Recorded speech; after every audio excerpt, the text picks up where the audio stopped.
Entry-level jobs potentially requiring years of work experience is just one conundrum facing young people trying to launch their careers. But there are some organizations helping to bridge that gap, including Education at Work, a national nonprofit connecting top employers with college students nationwide. Earlier this month at South by Southwest EDU, I spoke with Education at Work's president Jane Swift about the organization's mission and how it benefits both employers by filling critical positions and students by giving them experience in the workplace. Swift, a former governor of Massachusetts, passionately believes in the power of education to transform lives. She starts off by explaining to me how Education at Work partners with companies, essentially becoming a talent contractor to them. So we are the employer of record, and they will identify a workforce gap. They often are well disposed to understanding that getting students into their workplace early is a great early career talent strategy. But effectively, they contract with us the way they do with other outsource organizations. The difference is we're using college students. And so we are given a certain number of full-time positions that we're required to fill. We are given the hours that they need us and the schedule at which they want us to cover those hours. The real magic happens because we are one of the few, maybe the only provider who is doing this at scale with college students in a part-time role. So most of the folks, our students, are replacing or competing against or colleagues with doing the same role at Intuit or another organization are doing it in a part-time way where their colleagues will be doing it in a full-time. Our students, and if you've had college students, you'll understand this, actually prefer the times that many FT normal working adults do not want to work. And so we'll work on weekends, we will work evenings. And the definition of evenings is even different for our students than it is, but that also allows us to schedule them in hours that don't conflict with their academic responsibilities. And that's really, really important for impact because many students who work 20 or more hours a week end up with poor outcomes in academics. That is not true for our students. Our students have outcomes that are the same as their peers who don't have to work 20 hours a week and better than their peers working in different settings for that much time. The definition that most people have of a college student is that 20 something, early 20s, just out of high school. But reality, I think it's like 1 in 5 college student as a parent. So they have other responsibilities, financial and time. Are you working with those students? So we have some of those students, but really the great majority of our students are traditional college students who lack work experience. And so if you think about it, if you understand Guild, we are almost the inverse of Guild. So Guild is taking workers who have work experience but need some academics in order to further their career.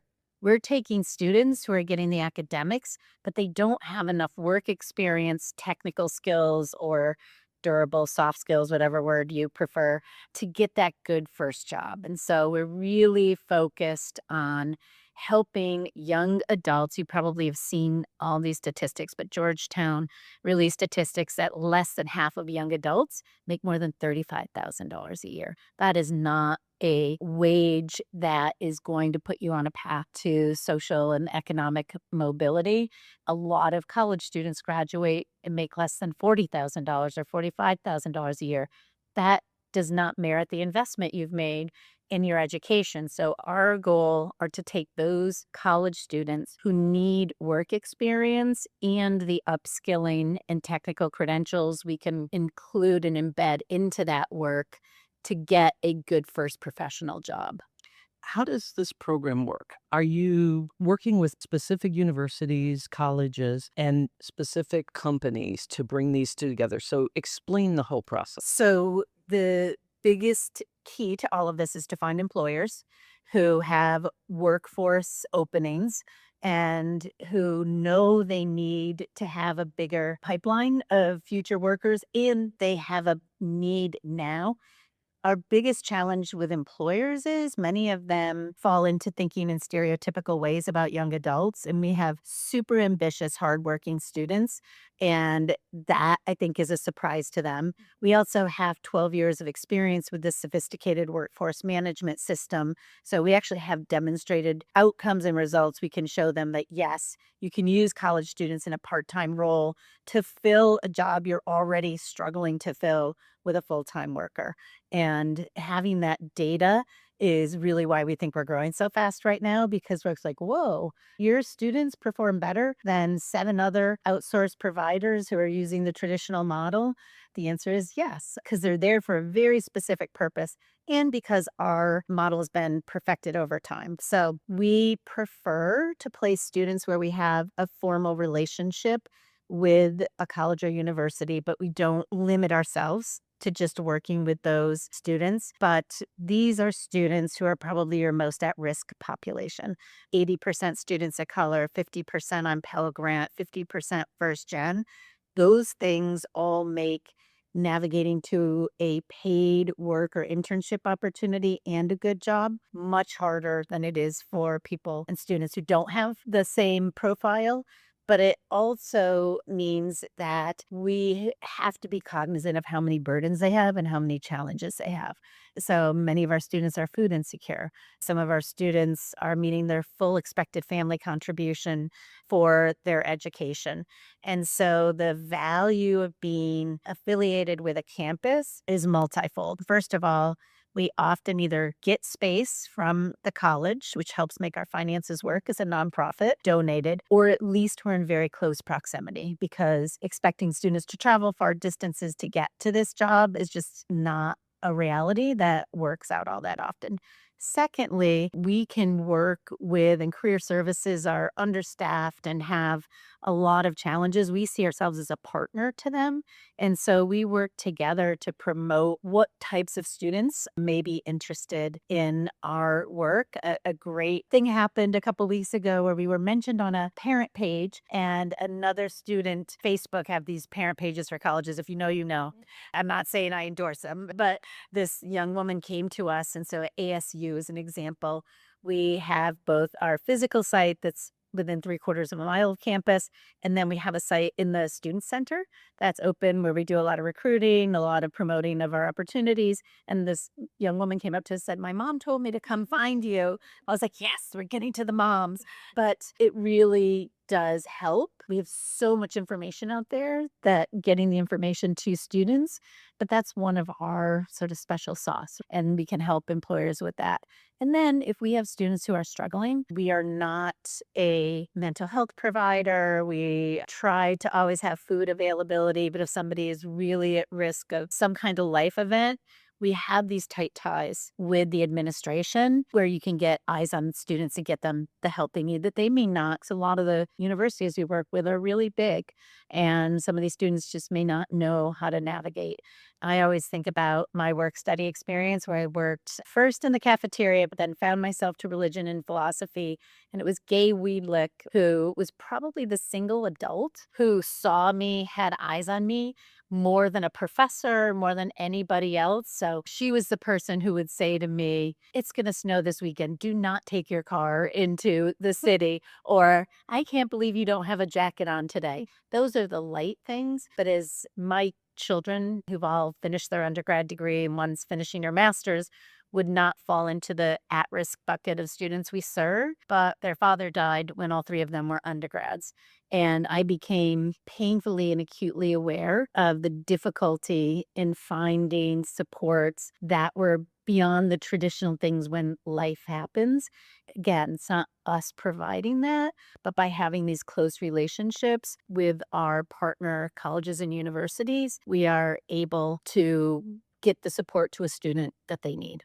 I think that's very important because in a lot of the work that we have covered at Working Nation, I use the term access to knowledge or access to it's opportunity, but it's also knowledge. There's a lot of people who don't know how to find a career path. And once they may have stumbled into college, and I put myself in that category as someone who said, "Oh, I need to go to college," but I had no clue what I was going to go to. And come from a lower middle class family, and I needed that support, and it wasn't always there.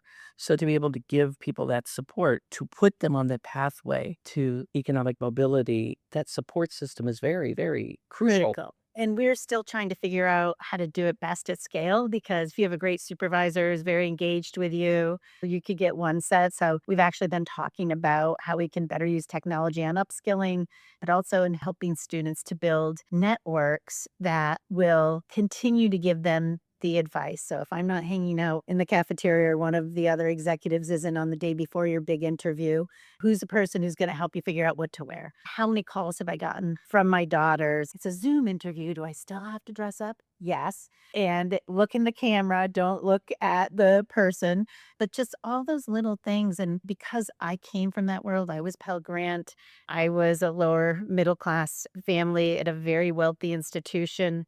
I understand that little incremental advantages over a lifetime that my daughters have had as they're entering the professional world. And it is just really powerful if you have a place that both provides you wages. We provide tuition assistance. So we bring down a little bit of the burden of paying for school and then experience, skills, and then sine non qua. I am not going to, it was a long time where it's I took Latin, but that thing, but for you would be successful.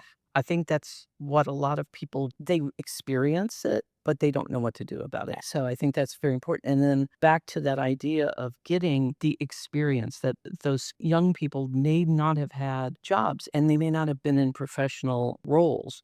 So what kind of industries are you working with right now? Where do you see the big need or where you're having people come to you and say, we need somebody? So a lot of financial services, back office work. We're having conversations with, and previously before I was there, worked with a hospitality industry. As somebody who's on a flight all the time, the airline should be using us, right? Our students could solve problems a lot faster.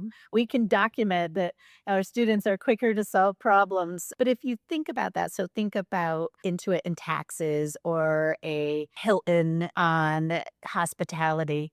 One of my daughters who's getting her MSW said to me the other day, I have been studying and studying the concept of cultural capital, but it wasn't until I had an experience where I knew something the professor was talking about that my peers just could not process. It was something about board meetings or boards of directors, and that provides a lot of advantages. So even if the job our students are doing is calling customer support, you're getting them exposed to a lot of the mechanics of adult life. I ran another company, Middlebury, 15 years ago, and one of the students we recruited from Williams, that was nearby, didn't have a driver's license and had never been on a plane. Who could imagine, right? But if you went from one small town to a small town college and you were limited in your exposure means. Yeah. And so one of my other colleagues helped him with his driving tests and practice. And we walked him through like, this is how you get on a plane, right? I was actually a little bit thinking about it today. I haven't done South by before. I've done ASU. I'm like, oh, I don't know where everything is. I don't know where.